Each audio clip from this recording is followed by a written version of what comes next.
time for Screen Junkies Movie Fights. Oh, what in the world? Hey guys, it's Movie Fights, hashtag Movie Fights Live. Welcome to the party. We're doing it again. Got a lot of Oscar-themed questions, just good times, good fighters. I cannot wait for this fight, and I cannot wait to shout out my friends in hashtag Owl Nation. Hoot hoot. Let's meet our fighters. First off, you know her, you love her from the Schmodown, Hyper RPG. She's all about that Fife life. Emma Fife. Yay, that's me. Yeah, Emma, how's it going? You know, it's great, Hal. It's wonderful to be here today. I'm glad to see Percival. Yes, this is Percival the Owl. Yeah, he's looking chipper. Oh, and yes, he is. Just ready to talk about some weird stuff today. Oh, heck yeah, starting with owls. Great to have you, Emma. Oh, next up, she's a comedian, a writer, and a fierce movie fights competitor. And she's wearing an awesome Coming to America t-shirt, which I love. KLEE WIGGINS. So let me pull all my boobs out. On the mic. McDowell's. Home of the Big Mick. Hello. Great to see ya. Great to see you. And that shirt's a new find, huh? Yes. Nicely It was done. great. Well I can't remember played. the website, but if I remember, I'll put it in the replies to the tweets about this. Yes. If you haven't seen Coming to America, how have you been living your life? Incorrectly. Indeed, and this next gentleman, he is the master of the speed round. You know him from Collider Heroes, among other things. JANDREAU. So excited to be here. It's the only place my brain gets to run freely. Oh yeah, wind him up and let him go. I'm so excited. I can Always feel great to have the you. energy. Hype. Yeah, this is gonna be a good throwdown. And deciding the winners of each and every point, and for the day, it's myself and the Dans on the Dan Cam. What up, Dans? Yeah, Hello. Dan Murrell. What's happening, my friend? Oh, not much, Hal. How are you? Oh, pretty good, pretty good. How'd you do on your Oscar scorecard? Not good, like 500. Oh, my Literally, they got like goodness. 12 out of 24. Yeah, I think Vegas odds were just out the window this Sunday. A lot It's of very crazy. unpredictable show.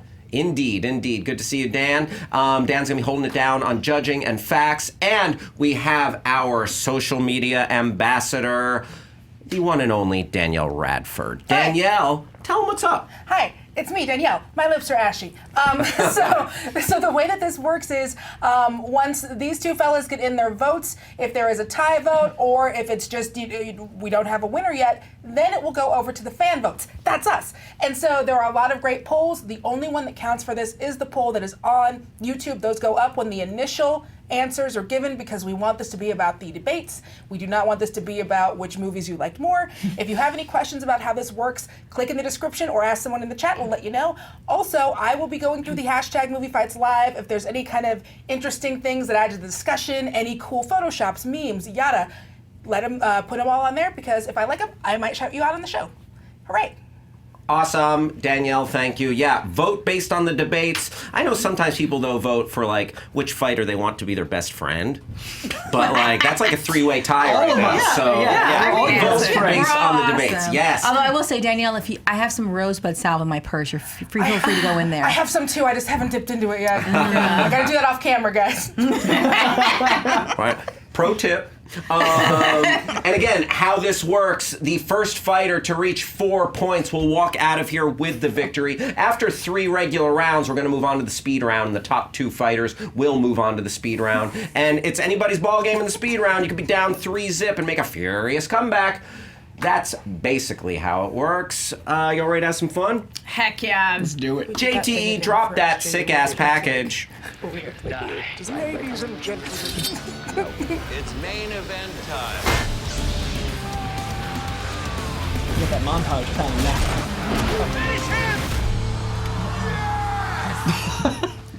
Thanks, Thor. I was trying to adjust my End of montage. How's the chair? How's the chair? It's good. All right. It's like I wish it was a little closer to my back. All right, It's hold fine. on to your seats because here comes question number 1 of Movie Fights, and it is Oscar related. Here it is. So the Oscars were just this past Sunday, full of great moments, full of meh moments as well. But we ask you. It was a show. It was a show. It happened. It was a 3-hour tour. What was the best moment from the 2019 Oscars is what we ask. All right, man. Hard to decide, but we're gonna try, and we're gonna start off with Emma Fife. Listen, this is an Oscars that was full of truly memorable moments. I mean, Sam Jackson being there to witness Spike Lee finally winning his first real legitimate Oscar that wasn't like a special award created for him was a wonderful moment. But here's the thing about best moments of the Oscars. What I want to address is the moment that everybody is going to be talking about now from years to come, which is Bradley Cooper choosing a really weird way to file for divorce by getting awkwardly close to Lady Gaga during their performance of the song Shallow, which was one of the many songs nominated for Best Original Song, which it won. Here was this moment. So first of all, it started with just this empty piano on the stage, and the two of them came up from the audience, Lady Gaga sweeping up there hand in hand with Bradley Cooper in this absolutely fabulous dress. He sits down at the piano, she sits down at the piano, he starts singing with her, and then they just got like real close, face to face, and everyone was like, what is going on there? There is some serious sexual tension that is happening. You cannot fake that. And on top of that, it's generated a bunch of really great memes reliving moments of Bradley Cooper and Amy Poehler sitting next to one another playing at the very tiny keyboard in Wet Hot American Summer as Susie and Ben. So again, it's just, when you're looking at what's the best moment, it's what's created the moment that is really buzzed about on Twitter. And this, my friends, is the one. All right, Emma's buzzing over Coops and Gaga. KLEE. Okay, well, the best things about all award shows are the unscripted, unexpected moments, the things that you don't know going in that are going to happen. And my pick is Olivia Colman's speech for winning Best Actress.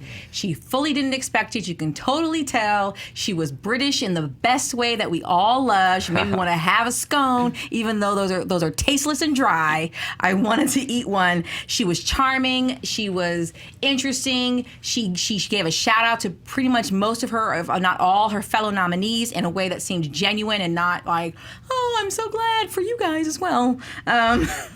So I loved everything about her. And I haven't even seen that movie yet. And I was just like, that like sealed the deal. Even though I had sort of like, oh, I should watch The Favorite. I should make time for that. Now I'm like, oh, I'm going to Arizona this weekend, and I'm going to try and find it in Yuma, Arizona. That's how much I want to see it. Wow, that's just based if on you that. Do, I mean, like, that's a win right there. Post that everywhere. Just post it. All so right, we we'll know. see if it's still in the theaters. KLEE is going to have a scone and watch The Favorite. Coy. So I'm going to talk about a moment that could only happen with where we are in society. A moment that was fated in the stars. A moment 20 years of evolution of cinema led to. And that is, of course, Wayne and Garth. Because without Wayne's World, the popularity of Bohemian Rhapsody, the song, would not have risen from the ashes. And without the popularity of that song, an entire generation wouldn't have enjoyed the headbanging and the majesty of Bohemian Rhapsody. And perhaps without that moment, Bohemian Rhapsody, the movie, would not exist. And without that moment, we wouldn't have Mike Myers being a self-aware casting choice in said movie. And without that moment, we would never have Mike Myers and Garth. Sorry, I'm just going to call him Garth. Dana Carvey and Mike Myers reuniting on stage with iconic lines, classic chivalry, and the bond they share 20 years later to introduce said movie they helped cause happen. All of those moments led to that very iconic Oscars moment. That isn't just an Oscar moment for 2019. That is an Oscar moment for the ages, and we are all better for it. All right, a little Bohemian Rhapsody salute there. Fight it out, you guys. All right, so Coy, you bring up the idea of Bohemian Rhapsody existing largely because of the popularity brought on by Wayne's World, which I don't disagree with, but does Bohemian Rhapsody really need to exist? Oh, it's better than the movie. That's what I'm saying. I would rather watch Dana Carvey and Mike Myers talk about Bohemian Rhapsody than watch that atrocity. So I think this was a better... It's how rare is it that the introduction is better than the film? That's how good of a moment it was. Sure, but Except that it was so expected. We Yeah. all knew that was going to happen. Totally. It's not the the biggest second- surprise of the Oscars. It's best moment. Yeah, but best moment usually is a bigger Usually. surprise. But this isn't a There has usual. to be something that's a little bit more that's not buzz it. generating, and Yeah. that's the thing is, to me, like, and I don't disagree with you, like, it was lovely to see them together, but at the same time, again, it was a very safe and expected choice.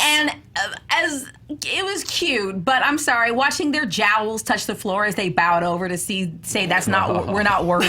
I'm sorry, a 25-year-old comedy bit didn't make me. Oh my God, it's the greatest moment of the night. They look great for 20 years having passed. I'm proud of them. They're doing exceptionally. And how many times do comedy duos hate each other? It was amazing to see these brothers in arms still holding it down. It was They're cool not to a see. comedy duo. They're just two dudes who are made on a the movie same together. show at Two the same movies time. together. And they made 2 movies together. But it's not And most one of them has surprising. had a massive career or a relatively good career, and one of them sort of had.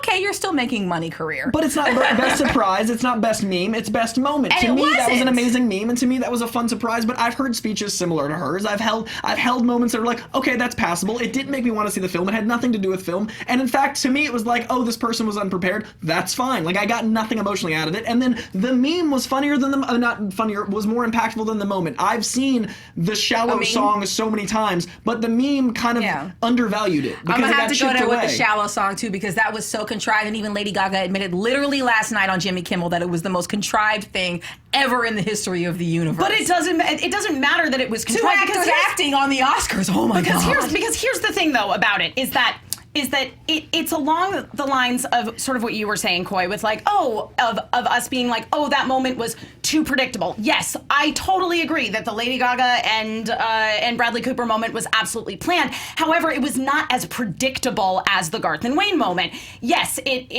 again, you were brought up with this moment of, okay, here's the piano, what's going to happen? And then it was that moment of anticipation, and the two of them getting super close to one another. It did actually generate the buzz of like, whoa, what's going on here? And that's a great argument for second place in this round. And it's a The great thing is, tabloid moment. It's a great tabloid moment, and it's a great, like, oh, let's get those home video and streaming rights going or whatever. I don't know. I'm a little bit older than some of you, okay?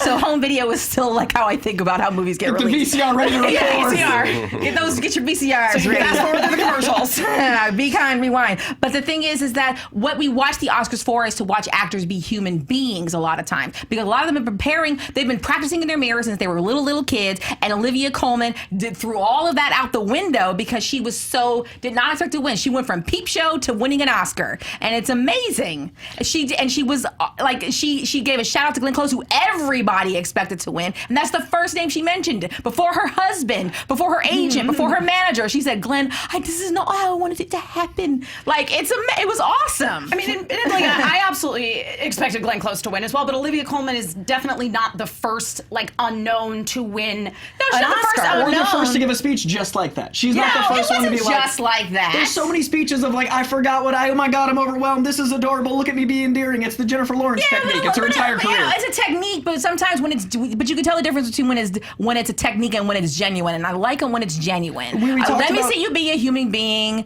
Like, let me see you be a real person. Well, I think in the early days of Jennifer Lawrence, it was in the absolutely beginning, and then it genuine. did well. And then it did well, and she I kept don't going remember with that it, Jennifer so. Lawrence. I didn't see Hunger Games. But the thing with predictability is, if you wanted to watch an impromptu performance of Shallow, you could watch the Vegas performance, which was much stronger than this moment. You could watch the movie, which was much stronger than this moment. We've seen performances like this at the Oscars before, so it felt very like color by numbers, and that felt color by numbers to me. Honestly, I expected there to be That a Wayne was reunion. super color by numbers. Yeah, That but was no, very but- everybody the was Academy attempting attempting I comedy. expected them to come out and present. Jesus I didn't expect Christ. line delivery. I didn't expect the nostalgia. I didn't expect The line delivery. Are you serious But that was right it. now? Revisiting I was the going to movie. say, but by your own argument, Coy, basically you were saying that Bohemian Rhapsody wouldn't exist without Wayne's World, so of course they threw in Wayne's World I to thought they'd promote come out and Bohemian present. Rhapsody. I didn't think they'd come out and deliver iconic lines to make people go, "Oh my God, I love Wayne's World that much." The second we knew that those two were going to be on the show, it was like, oh, well, I know what's about to happen. We're not worthy. I'm surprised they didn't cut to a video feed of their stupid fucking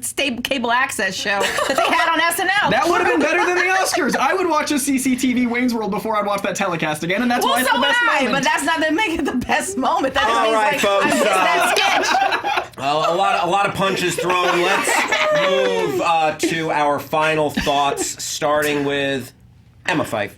Well, listen, as I say, the Oscars, what you want in a best moment is something that is going to capture people's attention and keep them talking about it. And, they brought up the fact that Lady Gaga addressed the fact that this was a planned moment and it was actors acting on the Oscars. But that doesn't take away from the fact that people are still obsessing over this and wondering what the motivation was behind it. Several days later, it's being buzzed about. Best Oscars moment 2019. End of story. Bam. KLEE. If Bradley Cooper's baby mama don't care, I don't care. And she didn't care. The thing is that Olivia Colman's speech was genuine, it was sincere, it was charming, it was interesting, it was unexpected, it was unscripted, and it was the best moment of the night. We love a tea and crumpet eating British person, and that's exactly what we got when she won. We all hoped for Glenn Close, we all expected Glenn Close, and the first thing she did was acknowledge that, and it was classy on top of everything else.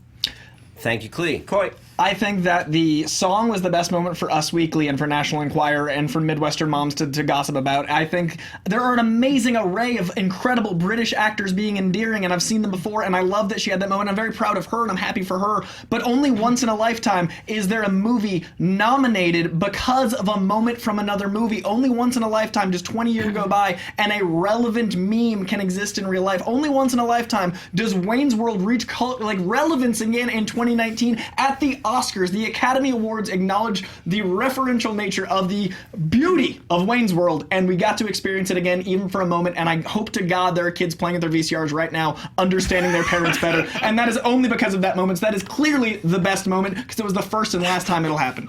Bam, that is time. All right, how about it? Let's go to Dan Murrell on the facts. Just a few things. Spike Lee was brought to the fact that he had won an award previously. It was an honorary Oscar that he received in 2016 for being, quote, a champion of independent film and an inspiration to young filmmakers. This was his first competitive Oscar that he won on Sunday night. Other recipients recently of honorary Oscars include Jackie Chan, Donald Sutherland, Cicely Tyson, and Hayao Miyazaki. Yeah, I was going to use Spike those. Lee, but he was my screenplay professor in college, and I... What? Yeah. And you were like, I don't know that I can do that. And my old coworker co-won the Oscar with him, Charlie Wachtel, so I was like, I can't use that one. That's just too incestuous. That's But that was my... win. That would have been my other choice for this. I'm not worried. Gotcha. Emma Bradley Cooper would not have to file for divorce because he's not currently married. That's why I said baby mama. I know. Shake is his partner, but they're not currently married. Bohemian Rhapsody did hit a chart high in the United States, #2 on the Billboard Hot 100 after Wayne's World was released. Amazing. Reportedly, according to other members of Queen, Freddie Mercury, who was ill at the time but had seen that scene and had enjoyed it. I thought it was funny, but again, those you never know. That's unfortunately he was not able to confirm that himself. And Mike Myers and Dana Carvey got along on stage, but they famously did not get along for many, many years after Wayne's World. There was reportedly a long-running feud between Mike Myers and Dana Carvey, and between the director Penelope Spheris and Mike Myers, but that was publicly set aside a few years ago at an Academy screening of the movie. All right. So there you go. Dan, thank you for that backstory. Great. So we're trying to decide here: will a star be born, or is the favorite going to take it, or will Coy party on? So yeah, I felt like there were great arguments and dings against everybody. Coy, I felt like they knocked down some of the your zest for this moment with just it was expected and it was a little bit it just didn't have some of the pop of the other moments, and for me it came down to KLEE and Emma, and yeah, I felt KLEE, they teamed up on you fairly well, just hitting how actors have arrived and given this sort of like, I didn't know I was going to win, and it's the heartfelt moment. I love Olivia Colman. I love that moment, but I feel like Emma hit just why this was relevant right now, the memes, the buzz, and that's, I feel like just that whole package of just clickable, interesting, after the fact, what is the headline, what made that the best moment of the night from these arguments. So I'm going with Emma. Dan. I'm going to disagree with you a little bit here. I do think that Coy's argument was very rooted in the Wayne's World of it all, and I think given the other choices, it seemed very limited to if you like that particular movie. It's very narrow, whereas I felt the other two choices were a little broader. So I did have to eliminate Coy. It was also between Emma and KLEE for me. However, I thought that there were very good points made up about the fact that even Lady Gaga has brought up the fact that it was very manufactured, etc., which we would think it would be, but the fact that we've kind of moved on from it already, whereas Olivia Colman, yes, actors have made speeches in the past, but it's not the best Oscar moment of all time. It's the best Oscar moment for this year, specifically, and I thought I liked KLEE's closing, where she said people even wanted Glenn Close to win, but excuse me, but she even won those people over by mentioning her. I just felt that it was a cleaner argument and one that I was more on board with, so I would go with KLEE. Locked up, one for KLEE, one for Emma. Danielle, take us home. All right, with 58% of the vote, we have Olivia Colman as Best Actress. At 22%, the Wayne and Garth reunion. At 19%, Bradley Cooper and Lady Gaga. Wow. So yeah, they were really, and for other moments that people were bringing up, everyone was bringing up Spike Lee. Spike Lee did a million really cool things during I that. literally would have said Spike Lee, but I felt like it would have been manufactured. Him of himself was like a great moment. But I really like what Nolan Dean 27 said on Twitter. This was not a Spike Lee, but I love this. The best moment of the Oscars for me was seeing Guillermo del Toro get to hand the best Oscar director or best director Oscar to his buddy Alfonso Cuarón. Yeah.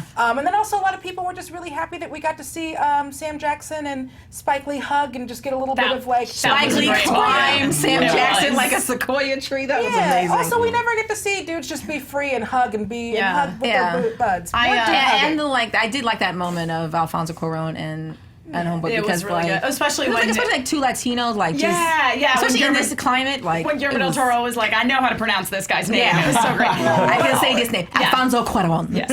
And Olivia Colman made a fart noise, so please, I accept this. I accept this. Yeah. All good moments, but the best moment of the night was Olivia Colman's acceptance speech. KLEE, nicely done. You take the point. Emma Coy, looking to get on the board. Here is question numero dos. Mahershala Ali and Regina King won Best Supporting Actor and Actress. What's the best Oscar-winning supporting performance this century? We're going from the year 2000 to 2018. The year 2000 to 2018. Is 2000 in this century? Yeah. Okay. It starts with the year. It starts with in 2000. the year 2000. But isn't that like the last one of the last century? No. What is We're not a doing century? this, Hal. I had this argument in high school because I was the class of 2001, and the class above me was the year 2000, and they said they were the first class of the new millennium. He said, no, we're the first class of the new millennium, and the answer is no one cares. All right, it says on the paper in front of me, 2000 to 2018, and I reads what I'm told. You'll read whatever's on the teleprompter. All right, the best supporting performance, and we're going to start with player number 2, KLEE. Oh, crap. Okay. Well, basically, my opening argument is that my pick is Jennifer Hudson, and the reason why I pick her is because she from Dreamgirls in 2005 or 6. I can't quite remember. I didn't mark it down. Right on. But the reason why I picked her is because she literally probably would not have had a career post American Idol without having been inexplicably cast in this movie and having done such an amazing job. She'd be singing on cruise ships right now if it wasn't for this movie, because it was before her first album was released. It was the first thing she did after American Idol. It was 2 years later, and nobody really, everybody remembered her as being famously eliminated far too soon from the movie, or from the show American Idol. So my pick is Jennifer Hudson, and I have a lot more to say about it, but I want to save it for later. All right, thank you, KLEE. Coy. I went with the, for me, only option. I went with a role that I think isn't just one of the best performances that's won an Oscar. I think it's one of the best performances. I think this performance is up there with anything Brando's done, with anything De Niro's done, anything Pacino's done. I think this performance changed what we accepted as pop culture, and that is Heath Ledger's Joker. Heath Ledger's Joker was a tour de force in a way we'd never experienced in anything in the comic book genre. This was in 2008, so this was the 09 Oscars. In 08, we had just gotten Iron Man and The Dark Knight. Comic books were way closer to Batman and Robin than they were to Avengers. They were way closer to being a joke than they were to serious.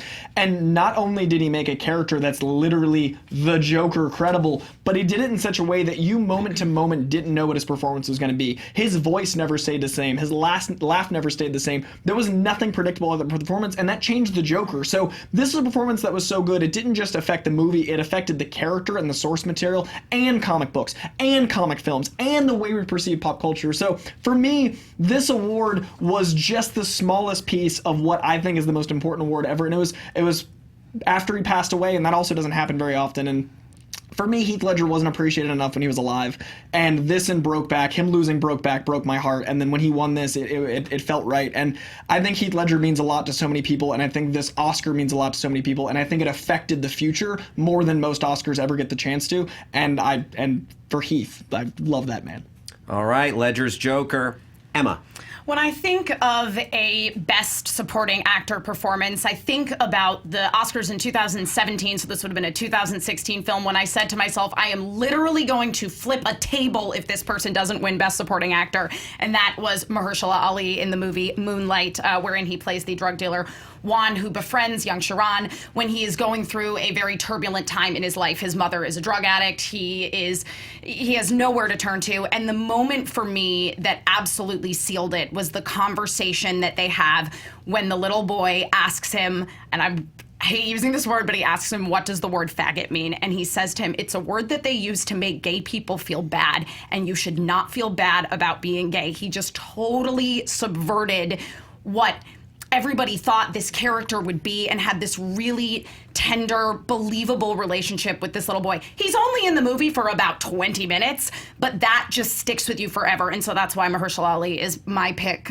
for best supporting actor or actress performance of this century. Right on. 3 great Oscar-winning performances. Fight it out, you guys. Okay, my first thing, I'm going to address Emma first. Because it actually sort of, I mean, I'm glad Mahershala Ali won because he is a fantastic actor, but I'm pissed that he won for this particular performance because I'm irritated with black actors continuing to win Oscars for playing criminals and fully marginalized people and not playing wholly formed people. So I thought about picking Mahershala Ali for my pick as well, but I couldn't do it for that very reason. It's become a little bit disgusting to me. Denzel Washington won an award for that. Hattie McDaniel won her award for that. Halle Berry won her award for that. To a certain extent, Regina King's award was for that. The Mahershala Ali's current Oscar is not quite that, but it's still that because he still had, because the whole controversy surrounding Green Book and the white savior thing. So I am a little bit sort of over black people winning Oscars for those types of performances. Octavia Spencer's award for that, even Jennifer's award is for that to a certain extent, except for the fact that the only difference between her performance and that one to a certain extent is that the people that she's surrounded with who are other black people are all striving for success, and they're only trying to overcome their own demons and not necessarily fully trying to overcome the demons other people impose upon them. Her story is a story between her and another black person who is inflicting pain upon her. It's a little bit more like how if Oprah Winfrey had actually won the Oscar for her performance in A Color Purple, even though that movie is still about another marginalized black person. I can't. It grosses me out to this point, and I can't do it. And with Heath Ledger, that was a full-on pity party for him not winning for Brokeback Mountain, and it's only because he died that he won. That's just false. And he was also up against a weak field of other supporting actor performances. I'm so sorry. What was weak about Heath Ledger's Joker performance that it changed? It wasn't cinema? His was the best of a weak field, and it wasn't even the best because I would say that probably maybe Josh Brolin's performance in Milk was a little bit better. Have you seen The Dark Knight? Like, have you actually watched the movie? Obviously. But you're talking about a performance where he cut through the film like Jaws, where he changed every scene. No, it was a pity performance because he died, and it was a good performance in a comic movie, and the only other performance that was even interesting in that field was maybe Josh Brolin, and to a certain extent, maybe Robert Downey Jr. He was so terrifying in that film that Michael Caine forgot his lines, and he was Michael Caine. Michael Caine forgot to speak when the Joker appeared, and that's what they kept in the movie because he was that terrifying. He didn't just change the year of the movie. And you didn't talk about your performance. You talked about the career of the woman. I'm glad she got a career after, but that's not on the performance. And I'm No, it talking is about on the performance because she wouldn't have had a career if she hadn't had such a compelling performance. But she don't get nominated for an Oscar. I'm sorry, but Heath Ledger deserved to be nominated for an Oscar, and so did Mahershala Ali. But you don't win the Oscar necessarily when you're a complete unknown in the way that she was. Because to going from American Idol, going from American Idol and the very next thing you do is an Oscar-winning performance. There's only 2 other people who have done it, and they were both black women also. Heath Ledger got cast, and everyone's like, "Oh, the guy In from A recent Knight's memory, But he anyway. got cast, and they were like, "Oh, the guy from A Knight's Tale, that's gross." And then he subverted all expectations by proving he could be. He went from teen heartthrob to and the he Joker. did so great that he killed himself doing it, and it wasn't that great. Okay, he died because he was taking a series of prescription medications that were given by 2 different doctors that didn't communicate, and he drowned in his own fluids because he was taking too much sleep medicine. Heath Ledger's thank you, dead. Emin. Okay, pause for one moment, please. Let's step away from the the death. untimely, awful. Drugs are a goddamn Yes. beast, and let's move Yeah. on from that and talk about the performances. Regardless of the death, I think in movie performance, which I'll stick to, was so much so that you didn't even keep track of Christian Bale's Batman, and Christian Bale plays a hell of a Batman. You didn't keep track of the rest of the movie going on. The Dark Knight could have been about the Joker. The title The Dark Knight might as well be about the Joker's performance, and he has less than 30 minutes of screen time, and that's what you remember about that movie, and that's what you remember about why the Dark Knight trilogy was so good. Heath Ledger changed an entire genre in less than 30 minutes, and it didn't matter if he had died or not. That Oscar was his, and I don't think that all of this pity is fair to Heath or the performance personally. He'd have lost to I respect Josh that. Brolin that year, or I don't want to speak ill of the dead, so I think we'll leave Heath Ledger alone. But I mean, just to I obviously I can't see things 100% from your perspective because I am a white person. But I will say that for me, Moonlight, Mahershala he subverted my expectations of what that character might be, and it was this really like heartfelt, humanizing kind of performance. And I understand your frustration 100%, but I'm just saying that like I think, and again, and Mahershala at that point was also a relative unknown. I mean, he'd done some television roles. That was also the same year that he was on Luke Cage, but his career also like really blew up after that because and again he was definitely not on my radar until then, and since then like he's somebody who I have actively followed because he did for me. No, and that's what I said. I appreciate that he won. I am not mad at the fact that he won. I'm just mad at the fact for the type of role that he won for, and that's why I can't. It's unconscionable to me that those are the type of roles that we always get nominated for, and I also like. I think there's a lot of. I know we're not supposed to speak of the dead or talk about the dead anymore, but there's a lot of dead actors who have won Oscars post-death only because they died. And they weren't necessary, or people, or like somebody like Spike Lee. Nobody expected Spike Lee to ever do a good enough movie. That's why he was given that honorary Oscar in the first place. It goes back to that same type of thing. There's a lot of people who go unrecognized in their careers, and so they give them these pity awards. And I'm sorry, I think Heath Ledger won a pity award, and I'm sorry that Mahershala Ali won for another sort of role for black people. Like, I want somebody to just win one for being a person. It took until this year for us to get Black Panther the Best Picture nom, and it took until this year for the Spider-Man getting Best Animated, and all these things have started to change with now. But 10 years ago, when comic books had 10 years less credibility, Heath Ledger won for a performance in a comic book movie. These two performances are incredible performances in Oscar-type roles. Mine is as far from the Oscars as you can get, and it still won. Lest he forget, he was nominated the same year that Robert Downey Jr. was nominated for Tropic Thunder, though. Right, so we've regressed 10 years because those were at least bolder performances. Those were taking but then chances. 2 years later, Melissa McCarthy was nominated for Bridesmaids. So let's not say like Big was nominated for Best Picture and Best Actor in 1988. So like let's not play that game because that's not true. Let's go ahead and shift gears. KLEE, why don't you give us your final thoughts, please?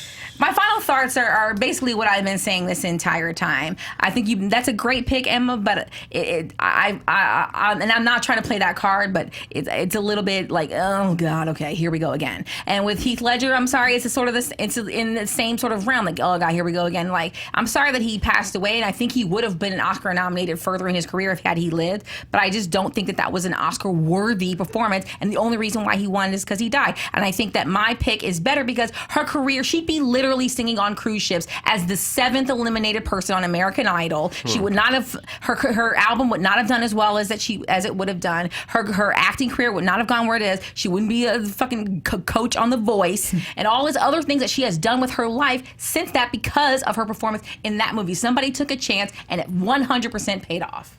Thank you, KLEE. Coy. The Here We Go Again concept doesn't even make sense to me because it hadn't happened before or after. So it literally couldn't be Here We Go Again because no actor has won for that type of performance before or since. That I don't have really an Dead argument actors. there. And then with the performance there, I love Mahershala Ali. I've loved him for a very long time. I think he's an incredible actor, but I do think he was playing a performance that felt like it was striving for an Oscar, and that gets under my skin a bit where it's looking for it. I think he delivered a hell of a performance with the script, and I think that movie is brilliant. But I do feel like when I was looking at the Oscar nominees that year, that one felt to me like, oh, that makes sense. And that to me always downplays it a bit. I think Jennifer Hudson's career has been a testament to her talent more than it's a testament to her Oscar. I get that she got more exposure because of that, but I think her talent means she would have eventually landed where she is and where she belongs to be, and I think she is killing it in all the things she does, and I think that shone a light on her, but I think that light would have found her anyway because of how talented she is, personally. I have to disagree with Coy about it feeling like Mahershala was pandering for an Oscar. I felt like his role was very subtle and nuanced and somebody that really evoked a lot of sympathy from me. And also, again, it was just there was this really real, beautiful connection between him and the little boy. For me, Jennifer Hudson, yeah, she was good in Dreamgirls. I remember her singing, and I am telling you, but aside from that, I don't remember all that much about her performance. Now, I absolutely find Heath Ledger's Joker to be extremely memorable. However, I do think that he was in a situation of the other performances that he was up against and perhaps the script that he was working with were, allowed for him to really shine in a way that was geared towards him, and because the other actors were maybe not quite up to par. Time, there it is. Dan, Murrell, let's go to the fact zone. Sure. And also, why don't you chase that with your pick for this round as well, please? Okie dokie. Okay, American. It's just a little J HUD timeline. Voted off American Idol in April of 2004. Dreamgirls was released in late 2006. The Oscar was presented in early 2007, and then the debut album Jennifer Hudson was released in September of 2008. So a little time span of a few years there. However, there have actually not been that many posthumous Oscars awarded to deceased actors. As a matter of fact, it's only happened twice. Peter Finch won for Network posthumously, and Heath Ledger winning posthumously for The Dark Knight. So that's actually not it's actually not even very common. It's only happened a handful of other times that an actor's even been nominated for an Academy Award posthumously. James Dean twice, Massimo Troisi nominated for The Postman. Only one or two other instances of that happening in the Academy's history, although I'm sure if you brought into other award shows, perhaps much more common. Gotcha. Thank you, Dan. As for my pick, I feel like I got to go back to it's the best performance is the question, and I know that inside of that question there are always other things, but ultimately the question is about what was the best Oscar-winning supporting performance, and I think that Jennifer Hudson, I think the argument sitting around Jennifer Hudson is much more of like what it did for her career, that if she hadn't been in this movie, then maybe later in her career she wouldn't have done a lot of other things. And I think the Mahershala Ali discussion was so much more regarding like the nature of his role in the movie and was he good in this movie versus that movie and the competition, etc. And I think that Coy was the one that spoke out the most for the performance in the movie. This is what it did. This was the performance. That's the one that spoke to me the most, and there's a lot of other stuff flying around there that I don't even know what to do with. But as far as performance in the movie is the question, and for me, Coy was the one that argued that the best. So I'm going to go with Coy. Thank you, Dan. That's one for Coy. Yeah, this was a really fascinating round to listen to. KLEE, I thought you made some really compelling, interesting arguments, and I want to thank you for bringing up just some tough conversations about culture and about about casting, because because that's stuff that me just your average middle-aged white guy doesn't always think about, and we should. I appreciate you just bringing that conversation to the table. It's important, and I want to thank you. But that being that totally changes that movie for me. Once you said Denzel, I was like, whoa! Yeah. But that being said, I felt like, you didn't talk about Jennifer Hudson's performance, as Dan pointed out. You talked about the resonance in regard to the rest of her career. It came down to Emma and Coy for me. And Emma, you painted such a beautiful picture. And just it made me think about Mahershala Ali and that moment where he taught the young man how to swim. That that just gave me the feels thinking about that. But I think Coy, I'm going to agree with Dan Murrell on this. Hitting the performance, but also the cultural resonance of that and how it changed things. And I feel like that's a testament to the power of that performance. So I'm also going Coy. You take the point. Danielle, what did the internet have to say? So much. Yeah. Just a lot. Yeah. But as far as the poll goes, with 78%, it is Heath Ledger in The Dark Knight, 14% for Mahershala Ali in Moonlight, 6% for Jennifer Hudson's Dream Girls. A lot of different opinions, although I thought that one great one was John Carroll 4, who argued that also Javier Bardem delivered a chilling performance in No Country for Old Men, not picked. He better not hunt you down. Anton Chigurh. Yeah. Oh, that's a tasty choice. All right. Wow. That was quite a round. Coy, you take the point. We are locked up 1-1. Coy and KLEE. Emma looking to get on the board as we move to question number 3. There's a lot of words in this question, so I'm just going to read them. How about that? Into the Spider-Verse is now available on digital HD, and it has a deleted scene where Miles watches a James Cameron-directed Spider-Man movie starring Tom Cruise as Spider-Man. So here's the question. You get to go to a universe where any director you want can make any superhero movie you want, starring whoever you want. What's that movie, and why is yours the best? What a fun question. All right. I'm just delighted over this question.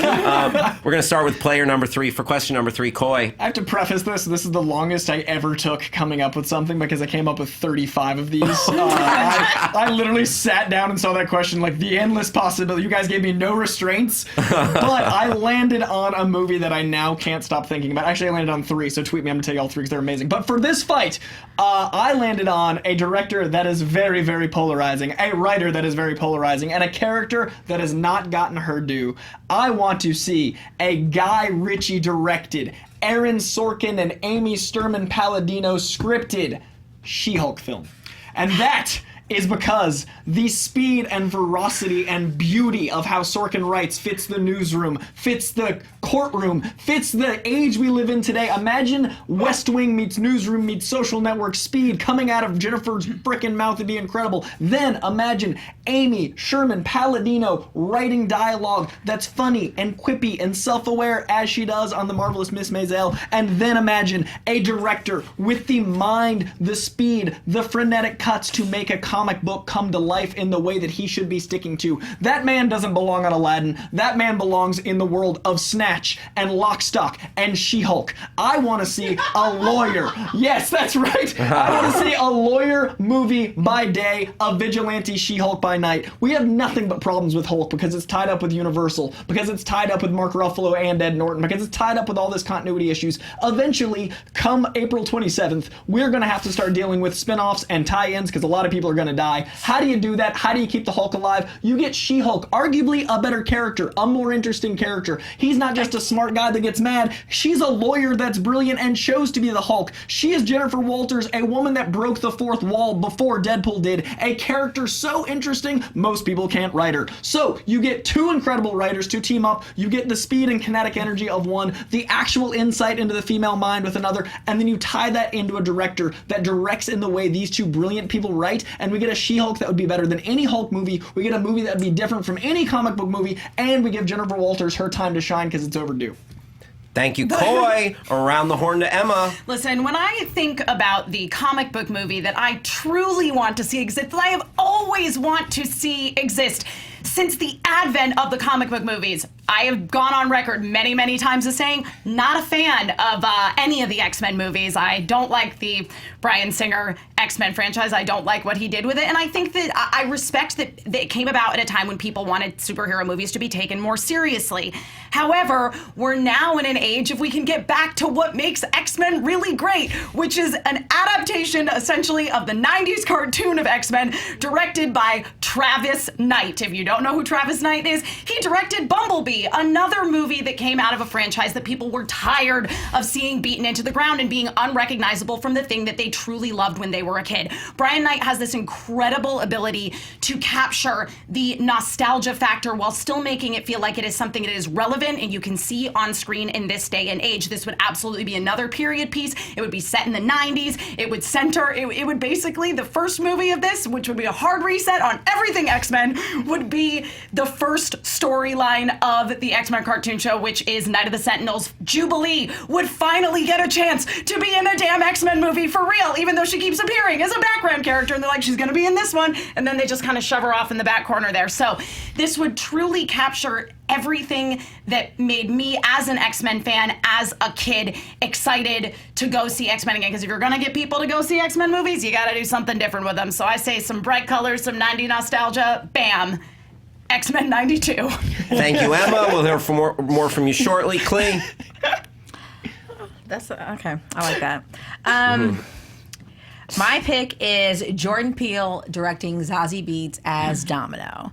And my pitch for that is that it would basically be sort of an origin story of Domino, since like within the Marvel universe, and especially within the Fox Marvel universe, we don't know that much about her. So and I would like to start as an origin story from when she was a little kid, and I think the creepiness of her powers, especially with the probability that she can exhibit, would make for a really compelling thing for Jordan Peele, who we've seen now can really do that really well, that sort of subtle creepiness, well, because of her powers when she's a child. Basically, it would be, especially this showing the karmic cost of her powers as a child. Maybe she does something sort of accident happens when she's with a friend of hers, and she saves herself and doesn't save her friend in some kind of way because she doesn't know how much she can actually calculate.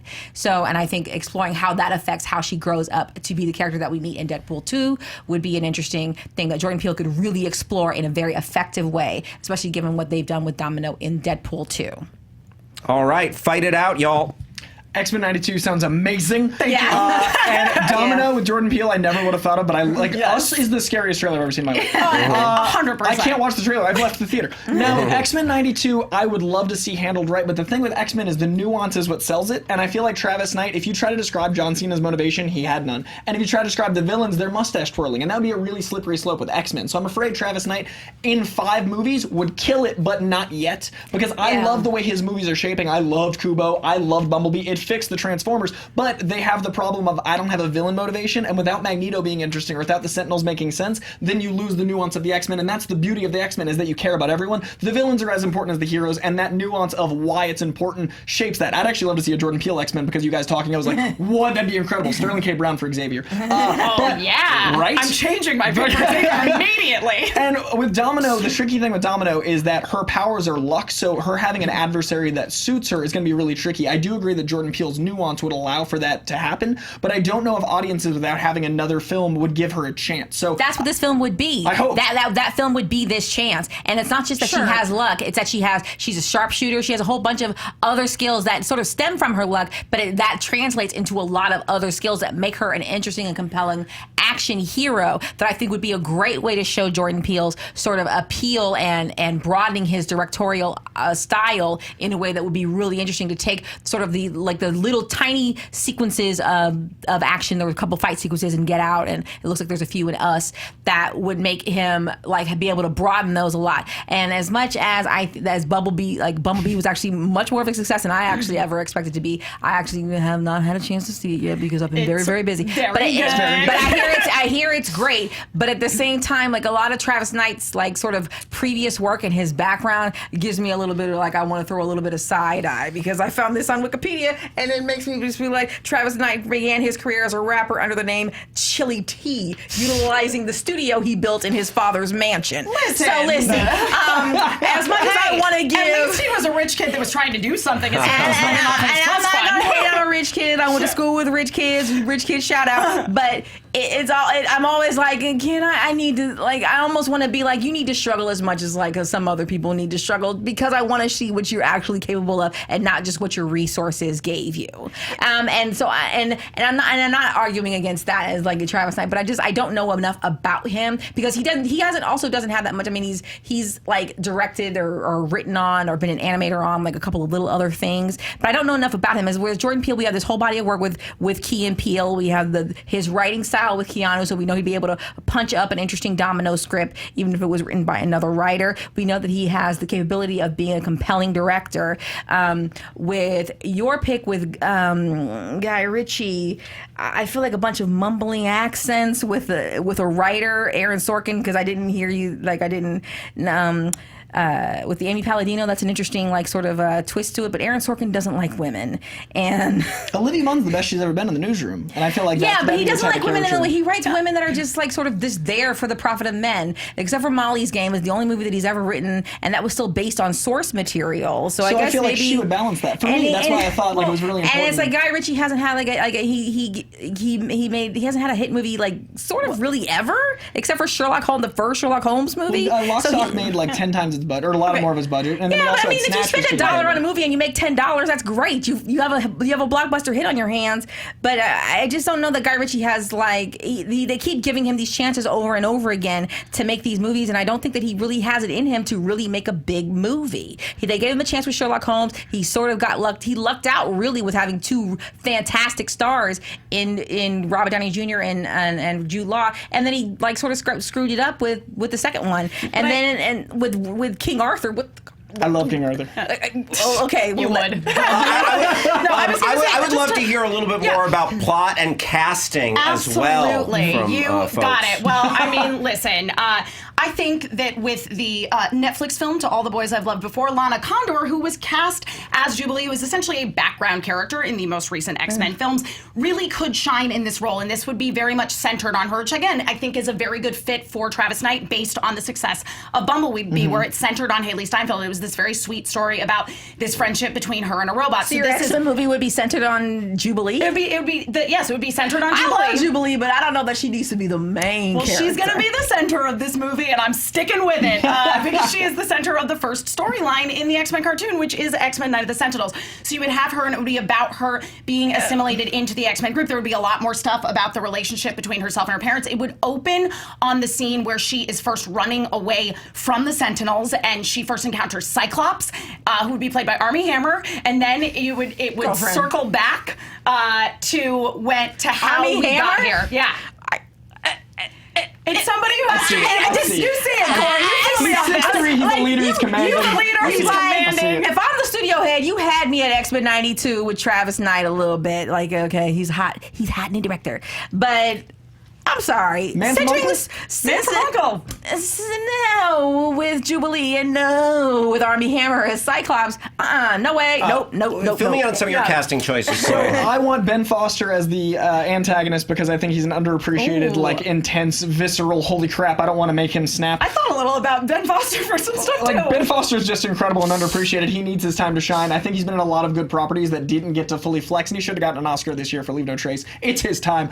So he would be the antagonist, and I want the antagonist to be a lawyer. I want a lot of the drama to take place in the courthouse, because we see a lot of superhero fights and they all look the same. We get to redundancies. I want the problem to be her dealing with the stress of being a lawyer and the opposing lawyer being the problem, because I watched an entire season of West Wing in a week. I watched Newsroom for the stress. I think that these two writing together, Aaron Sorkin and Amy Sherman, and with Aaron Sorkin dialogue, you'd lose the Guy Ritchie mumble, would be enough that the stress of Jennifer Walters, and if you're dealing with her as a woman, roll this into your final thoughts. So Sorry. you'd be dealing with the psychology of dealing with stress as the Hulk, which is something that doesn't get talked about. The monster inside is dealing with being a monster dealing with stress. You'd actually deal with her psyche instead of just Hulk smash, and then the Hulk smash would be a ramification of that. So Ben Foster as an opposing lawyer, and then you could have whatever you wanted around the shape of that, because that's the third act. That's what's already fascinating. And as my final thought, I just want to slightly contest. Jordan Peele, I thought Keanu was a decently directed action film, but Domino, if it leaned any horror, would lose the essence of Domino. The action sensibility he has is not as strong as his horror sensibility. So So I'd be afraid we lose Domino on that journey. I love Jordan Peele. I'd much rather him see do a Hellfire Club movie if he's going to touch on that world.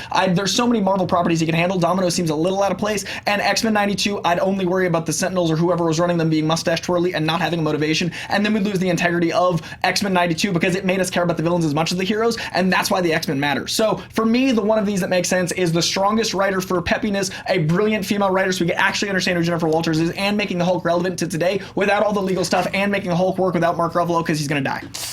All right, thank you, Coy. Not Mark Ruffalo. No, Mark Bruce Ruffalo's Banner, doing Bruce great. Banner. Yeah, Ruffalo's okay as far as we know. Emma. Yes. Corey, you bring up the idea of, and I totally understand the fear about these villains becoming mustache twirly. We even came across the idea in the midst of this conversation of Jordan Peele perhaps collaborating as a writer on this, and thus steering the villains away from being too mustache twirly. And on top of that, Travis Knight, yeah, okay, I think that's true of Bumblebee, but you look at some of his animated stuff, you look at something like Paranorman, there's a lot of subtlety and interest in terms of all the various ghost characters that we encounter within Paranorman. So I really do think that he is somebody that can handle the more nuanced, is this a good guy, is this a bad guy, what happens after Morph seems to die kind of situation. And I think that again, that for me as an X-Men fan, and I know that I'm not entirely alone in this, like, this is what I want to see from the X-Men, and just to see the bright colors and to see Jubilee with the fireworks and to get the sweet theme song, either the American version or the really sick Japanese version, would just really ignite an excitement in fans and a renewal in a franchise that is kind of dying off in a very similar way to how Travis Knight reignited enthusiasm for Transformers with Bumblebee. Thank you, Emma. Clee?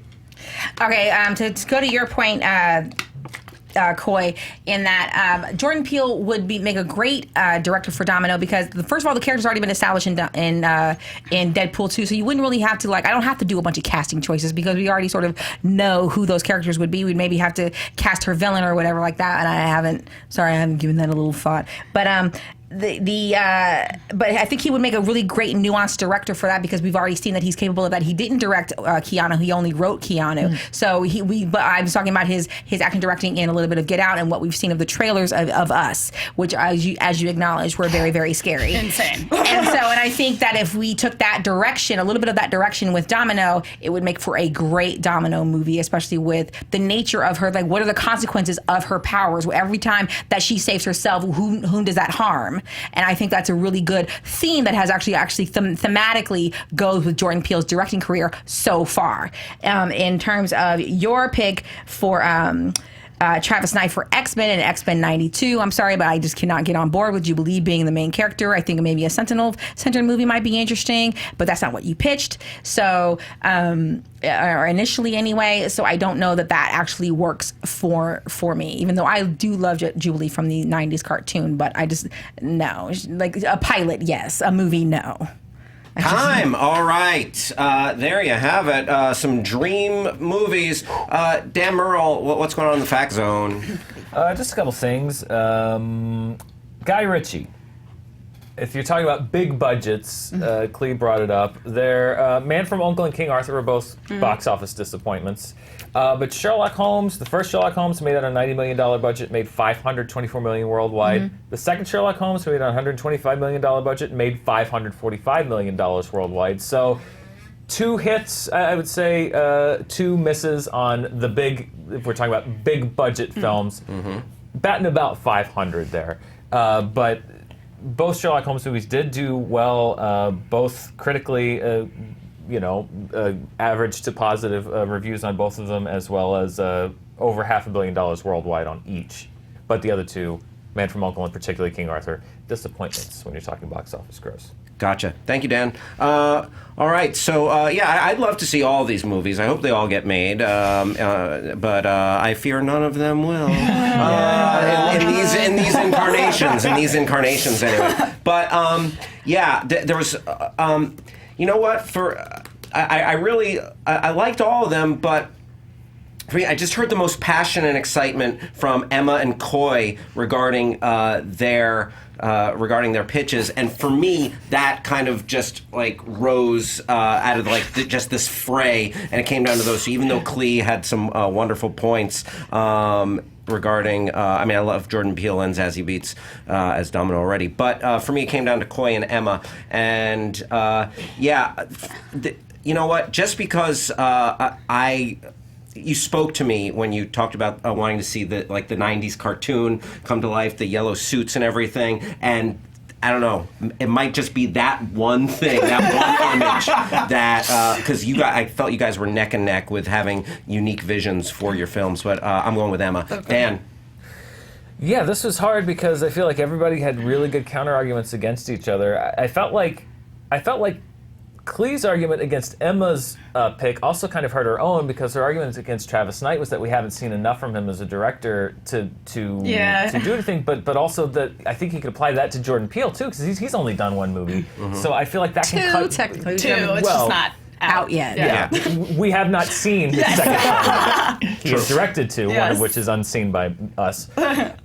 So I feel like that could cut both ways, but I think they also scored points against Guy Ritchie with his mixed record, but in a way, I think as far as the director goes, everybody sort of took a lot of shrapnel on that. So that it's hard for me to make a decision based on that. I had to look at like a bigger, wider overall argument.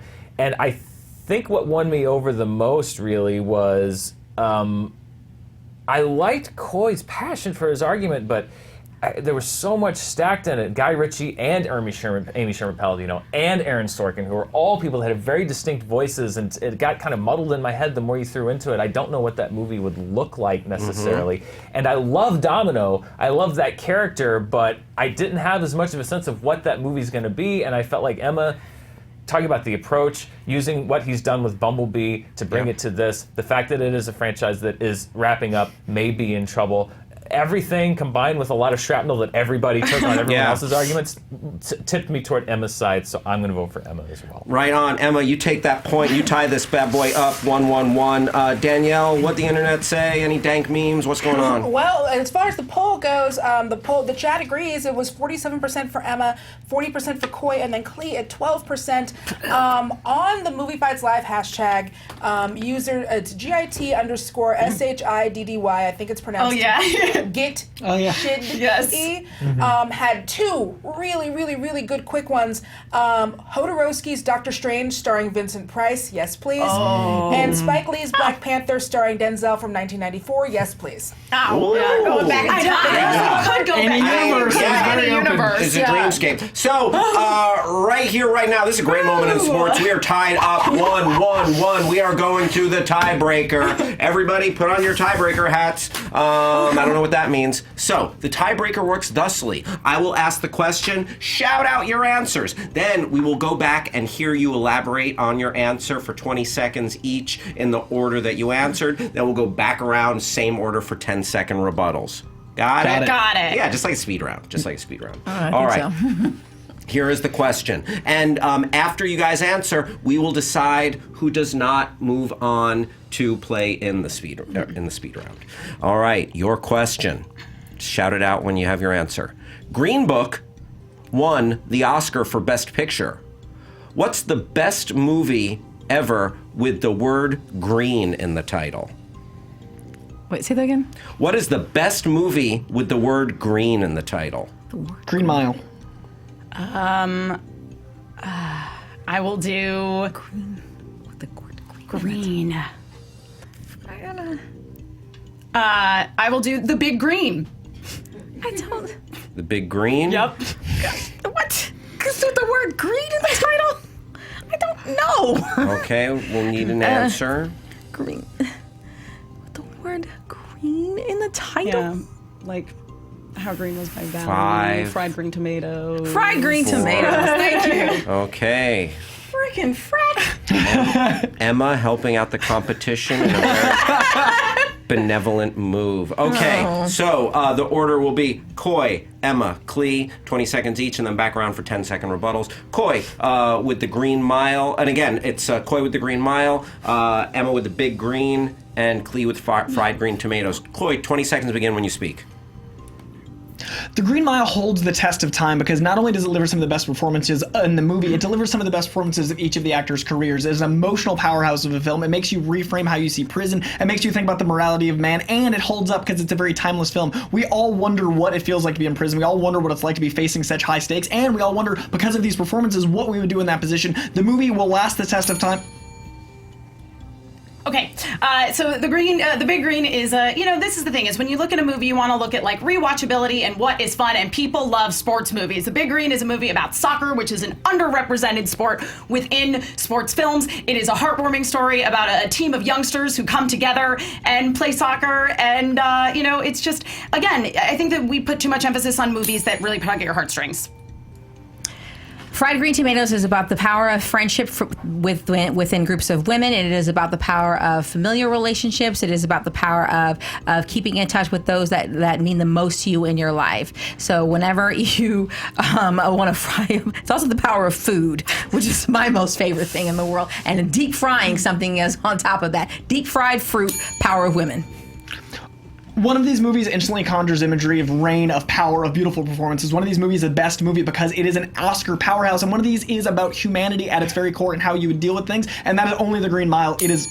And again, I think that there's too much emphasis put on movies that make you sad and are award winners, and that there is something to be said for films like The Big Green, which again are heartwarming tales about sports that bring people together and just make people happy. I appreciate the power of sports movies. I appreciate the power of people in prison. Those are both compelling arguments. But I feel like the power of, like, we don't see enough movies about women coming together to help each other amongst social classes. Mm-hmm. All right, there you have it. Green? So we coincidentally, no one said Green Book, which was also on the table. That we mentioned it. It would have been up for grabs. What a coincidence. Danielle, tell us what you thought and who will not move on. Okay, everyone had great arguments. I feel as though, unfortunately, just because there were moments where you got caught in the weeds, if it was my choice, I would say that KLEE would not move on. Just because there were a few moments where, just stream of consciousness, they were both just hitting and hitting and hitting, and I could feel you reaching, especially when you did the deep fried argument. The food one was great. It was when you got to the deep fried one that you lost me. Well, it's fried green tomatoes. You deep fry them. Okay. That's how it happens. One for KLEE. Dan. I think Koi advances. A very passionate discussion. Yes. However, I would say I'm rewatching Game of Thrones. I'm going to digress here. Yeah. So am In season 1, where Ned Stark goes to Cersei and tells her what he plans to do, and that opens the door to allow Cersei to betray him and throw him in the dungeon. I felt like that's what Emma did. Yeah. She showed compassion for her enemy, and I think it ultimately hurt her in the long run. Because Until after I said it. I think between the two, Emma argued that it was a soccer movie, but I felt KLEE made more arguments about what made her movie great, and so I would go with advance Koi, and I would advance KLEE between those two. Thank you. You know what? I agree with that somewhat, and KLEE's argument resonated a little bit more. No, it's fine. I wish I thought we were watching Game of Thrones before. That's what happens in the speed round. I'm going with KLEE. KLEE, you're moving on to the speed round. Emma, well played. Thank you. I won't chop your head off, I promise. Directed by Jeremy Saul. yeah. Everyone should check out. It's brutal, but really Powerful. Yes, Man. absolutely. An evil Sir Patrick Stewart in Green Room. Yes. Worthwhile I think film. that's like all right, 4 so of the 5. here we go. It is 1-1. That did not count for a point. We are tied going into the speed round. Again, it works the same as the tiebreaker works. Okay? Shout out your answer, and then we'll hear you elaborate in the order we heard you. First question of the speed round. A Medea family funeral opens this weekend. Jesus. What movie would be most improved if you replaced the main character with Tyler Perry as Medea? Mary Poppins. Fantastic Four. P. Fantastic. I mean the original Four. Mary I'm Poppins. already so happy. The original Mary Julie Poppins. Andrews Mary Poppins. The original, not Julie Andrews Mary okay, Poppins. the original Mary Poppins, and the most recent Fantastic Four. Yes, Josh Trank's magnum opus. Oh, Great. wow. All right. Okay. I feel you. Okay, we heard Clee answered first. 20 seconds begin when you speak now. Okay, first, I can't even. This is the stupidest answer I've ever come up with for anything of any question. But Mary Poppins with Medea would be amazing because, first of all, given the time period and the location, we would already be laughing our butts off at something that should not be laughed at. Second of all, her isms, her Medea isms, would be the most hilarious thing in the world. Time. Don't use half your time laughing when it comes to it back around. Coy. Fantastic Four is already an absurd film. Why not make it more absurd and make it intentionally hilarious by casting Medea? And also Michael B. Jordan as her brother would make a lot more sense, so the casting kind of works right there. Also, the movie would be so absurd that it would be entertaining because it would be a farce on Fantastic Four. I'd love to see a spoofed Fantastic Four instead of a movie that spoofed itself by being so bad. The movie was an atrocity. At least I'd be in on the joke, not laughing at itself, be laughing with it. Give me Josh Trank's Fantastic Four with Medea because I'd watch that tomorrow. Okay, Medea with Mary Poppins. It would be all of the Medea-isms that we so have come to grow and love, even though we've never seen a Medea movie in our lives. Like, okay, child, we're not gonna do this right now. You gonna eat this sugar. It's most improved, and Mary Poppins is a classic. You can't go from an A to an A+, but you can go an F to a B, or a D even. My movie's an F, going up to a D is an improvement. That is why it's a better choice. Mary Poppins is classic. They couldn't even make it with Emily Blunt, and Emily Blunt is a national treasure. Boom. All right. damn. Coy, you stuck the landing on that one for me. You get the point in my book. That was a great open. I was like, good call. I go with Coy. Danielle? As much as I do want Medea to be like, don't be scared to eat the sugar. I thought the quote killed me. I was like, oh no, that's a great beat. That was delightful. The quote was amazing and almost got you, but you did a really good parry by bringing it back around to comparing it to the grading system where it's better to take something from an F to a D. That's what got me. Boom. Coy, you get the point. It is 2-1 Coy going to question 2 of the speed round. And here it is. A new X-Men Dark Phoenix trailer has hit the web. So we want to know, which is the better X film? Last Stand or Apocalypse? Last Stand. Apocalypse. Okay, we heard Clee first with Last Stand. 20 seconds begin when you speak. It's literally the last good X-Men movie, and the X-Men movies aren't that great to begin with. So it takes an interesting story, and it makes it a little bit interesting by showing us some of the Last Stand. I can't remember the plot, but it takes. I can't laugh. I take some of the fucking plot lines, and it actually elevates them, and we see the ending of Coy. Mystique.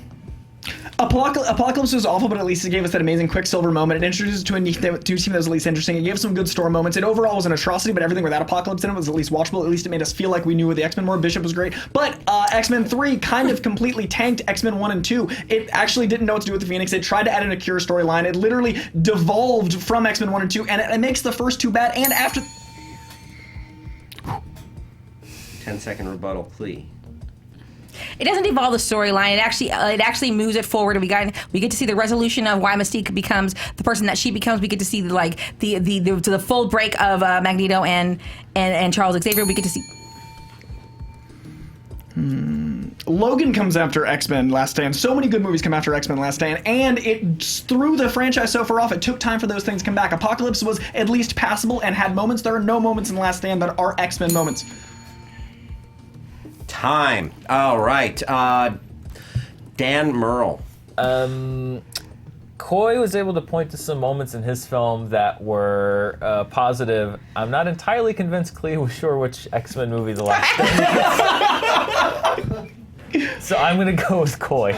I just remember Apocalypse being terrible. You're not wrong. Yeah, for the same reasons, I'm also going with Coy. Coy, you take a 3-1 lead. Also, this is just allow me to get on a soapbox here. The X-Men franchise as a whole getting a little too much hate this episode. There have been some good installments of the X-Men. I mean, I did hate X2, okay? I'll give it that. And Logan? all right, here we go. Logan. Yeah. Logan. Was Yes. okay, I forget that that's like an X-Men movie. Yeah. I mean, First Class was good. That's arguably my favorite. All right, here we go. Question number 3. This is game point for Mr. JANDREAU. KLEE, you need this to keep her going. Okay. Jessica Chastain says It, Chapter 2, will have the bloodiest scene in horror movie history. Oh, Jesus. What movie scene would be better if it was just a lot more bloody? What movie scene would be better if it was a lot more bloody? Good God.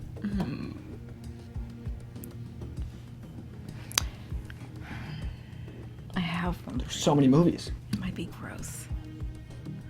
5. The fight between Borat and the fat dude in Borat. All right, Borat and the fat dude.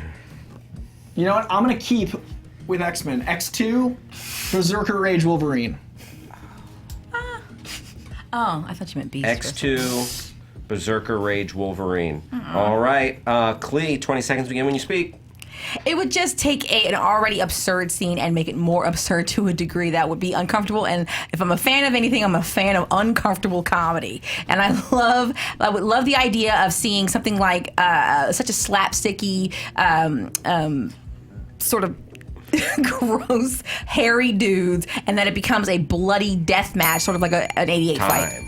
X2 is damn near perfect, but a moment that didn't land was the Berserker Rage because it felt like a neutered Berserker Rage. We had heard all about this moment. We had led to this moment. Hugh Jackman had already been great in X-Men 1, and then X-Men 2 happened, and it was like, oh, cool, he took his claws out. Why did none of those guys have blood in them? That's a strange choice to be human and full of not blood. So it would have elevated the entire film to a level where it would be an actually perfect film, and it could have given us a better franchise because from that moment on, we would trust in R-rated films. We would trust in Wolverine to be who he is. 10 Was seconds. that an R-rated movie? I don't remember. 10 seconds. Okay. See, it wasn't an R-rated movie. Borat was already an R-rated movie, so they could have already gone there. I don't think that would have been. I think it might have been an interesting choice to make, maybe with the Beast Berserker Rage movie in the which I think might have been from Last Stand. But with Borat. I've been saying we make that scene R by making the movie R and making that scene bloody because it would have changed the franchise, changed the trajectory, changed superhero movies. X-Men can be rated R. Wolverine should be rated R, as we saw with Logan. If we started then, it would have been a better choice, better movie. Time. All right, Danielle Radford. KLEE Wiggins, you are one of my favorite people. You have got to stop saying the quiet part loud. I adore you. I do the same thing, especially in the speed round. But it's fights like this that show why Motormouth Coy is of the speed round. He just gets in more points by talking like Six from Blossom. I have to go with Coy. Great reference, by the way. Yeah, that was solid. Thank you. He's like in his own personal Amy Sherman Palladino. That's one for Coy. Dan Murrell. Safe place. I would trust Coy to both fight for me in movie fights and sell me Micro Machines. I'm also gonna go with Coy. Coy, you take the point. You took the day. Side effects may include exhaustion. Oh my goodness. You were able to just spring out. Like every single time you made me laugh, and I almost didn't have my rebuttal because I was like, man, Medea as Mary Poppins is absurd. That was great stuff. Coy, nicely done. Thank you. And just a maestro work in the speed round there.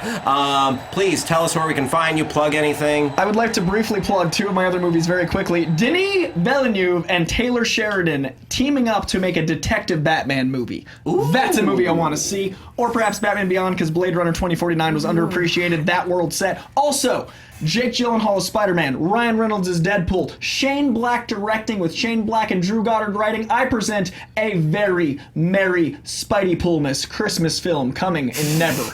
Those are my other two backups that I really wanted to pitch. Thank you.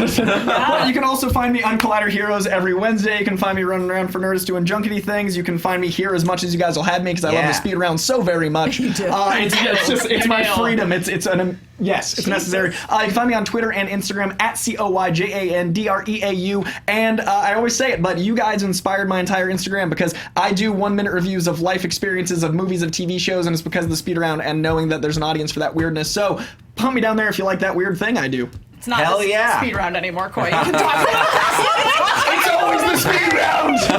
talk like an You need an energy drink sponsor. Like sponsor this guy. Come back. KLEE, you always bring the smart and the funny. Thank you for being here. Please go ahead and tell us where we can find you. Plug some stuff. I want to plug my other pick, which was Steven Soderbergh directing Serena Williams as She-Hulk. We could have She-Hulk off. That would have been amazing. That was my other pick for the movie pitch round. I don't do much. I'm mostly a technical writer, but you can catch me on here on Screen Junkies every once in a while. Like, this might be my third or fourth time on here, and I'm happy to come whenever you guys will have me. You can follow me on Twitter at KLEE the Pimp and on Instagram at KLEE the Pimp SF, where I mostly just post pictures of the food I make for Ed Greer. Right on. Shout out Ed Greer. Ed Greer eating well. One of our favorite dudes. Thank you, KLEE. Emma Fife, all about that Fife life. You didn't make it into the speed round, but you made it into all of our hearts and minds with your great arguments and fun choices. Please go ahead and tell us where you can Well, I find feel it. like I need to pitch my other choice, which was a sassy, irreverent Amy Heckerling directed Batgirl. Ooh, all of these movies. You should have went with that one, girl. I did. She just had two great ones. Anyway, so I'm Emma Fife. I can be found all over the internet, wherever Emma Fifes are sold at my name, Emma Fife. You can catch me over on the Schmodown doing things over there, over on the Schmodown Patreon. I'm on there basically every single day. And just the show that I do at Hyper RPG, He Left It Dead, which is a Call of Cthulhu campaign, which is GM'd by Joe Starr, comes back on March 12th, which is also my birthday, 7 o'clock p.m. Pacific time, twitch.tv/HyperRPG. Please come check it out. You don't have to have seen the previous volumes. It's a fresh new story every single time, so it's going to be a lot of fun. Awesome. All about that Fife life. Thanks, Emma. Dan Murrell, what do you got? What do you got? What do I got? All sorts of things. Hal, what do you want? Oh, yeah. Who's going to take this weekend's box office? It looks like, it's going to be a pretty good contest. It looks like it's going to be How to Train Your Dragon with a repeat. But as we mentioned, there's a new Medea film opening. It's supposedly the last film, and we talked about it on Charting before. Tyler Perry is a master at marketing and knowing when to release movies. He's got a very devoted and passionate fan base that almost always shows up for a movie when he releases it. So I think it's going to do very well this weekend as well. Right on. Thank you for that breakdown. Yeah. Appreciate it. Danielle Radford, please tell the internet all about something. I had that one-man show moment where I didn't see you there. Yeah, you guys go find me on Twitter at Danielle Radford. You can find me on Instagram at Danielle_Radford. I have a Patreon. Go check it out there. Also, if you like wrestling, I have a wrestling podcast called Tights and Fights. And and you guys can find me here at least for the next 6 weeks, every Tuesdays and Thursdays. Awesome. Thank you. I want to thank you for watching. I am Hal Rudnick. Please follow me on Twitter and Instagram at Hal Rudnick. And I just want to plug one more time. If you haven't seen it, I'm really proud of the Oscars wrap-up that we did called The Grouchies. That's on our Screen Junkies YouTube channel. Dan Murrell, Joe Starr, Lon Harris, so many great folks did some awesome work on that. Our editors just burnt the midnight oil so we could get that out the next morning. And I was just pleased as punch with how that damn video came out, so give it a click, why don't you? Big thanks to Billy Biz, big thanks to JTE, and you guys for making this an awesome show. Thanks again for watching. See you next time. Owl Nation, hoot hoot. Bye-bye.